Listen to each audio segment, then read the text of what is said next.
नमस्कार दोस्तों, आज हम आपको महाभारत से जुड़ी पौराणिक कथा सुनाते हैं। इसे ध्यान से सुनिएगा।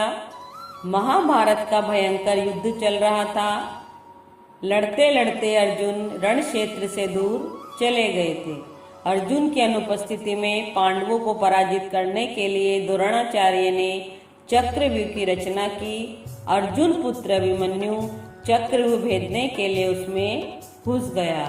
उसने कुशलता पूर्वक चक्रव्यूह के 6 चरण भेद लिए, लेकिन 7वें चरण में उसे दुर्योधन, जयद्रथ आदि 7 महारथियों ने घेर लिया और उस पर टूट पड़े। जयद्रथ ने पीछे से निहत्थे अभिमन्यु पर जोरदार प्रहार किया। वह वार इतना तीव्र था कि अभिमन्यु उसे सहन नहीं कर सका और वीर गति को प्राप्त हो गया। अभिमन्यु की मृत्यु का समाचार सुनकर अर्जुन क्रोध से पागल हो उठा। उसने प्रतिज्ञा की कि यदि अगले दिन सूर्यास्त से पहले उसने जयद्रथ का वध नहीं किया तो वह आत्मदाह कर लेगा। जयद्रथ भयभीत होकर दुर्योधन के पास पहुंचा और अर्जुन की प्रतिज्ञा के बारे में बताया।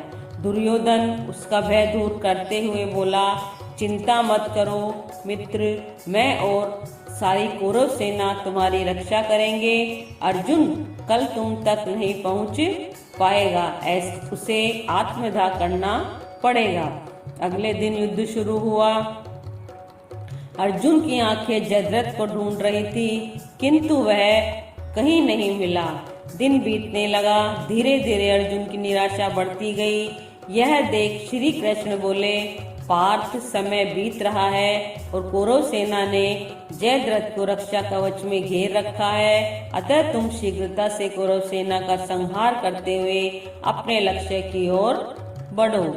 यह सुनकर अर्जुन का उत्साह बढ़ा और वह जोश से लड़ने लगा, लेकिन जयद्रथ तक पहुंचना मुश्किल था। संध्या होने वाली थी।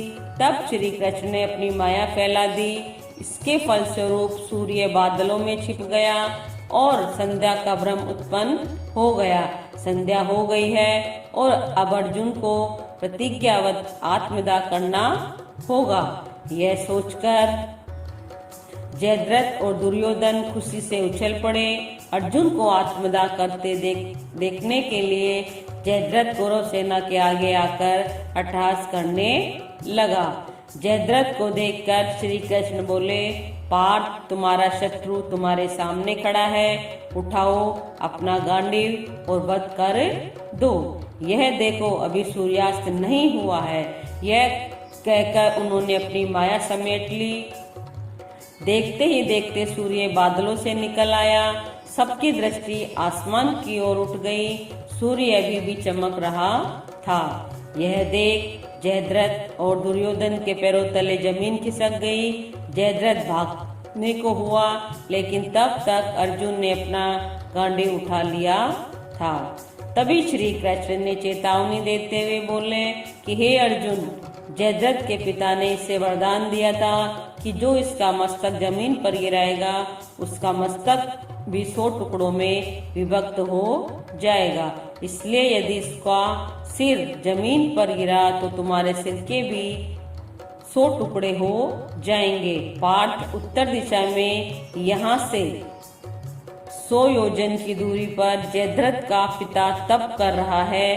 तुम इसका मस्तक ऐसे काटो कि वह इसके पिता की गोद में जाकर गिरे। अर्जुन ने श्री कृष्ण की चेतावनी ध्यान से सुनी और अपने लक्ष्य की ओर ध्यान कर बाण छोड़ दिया।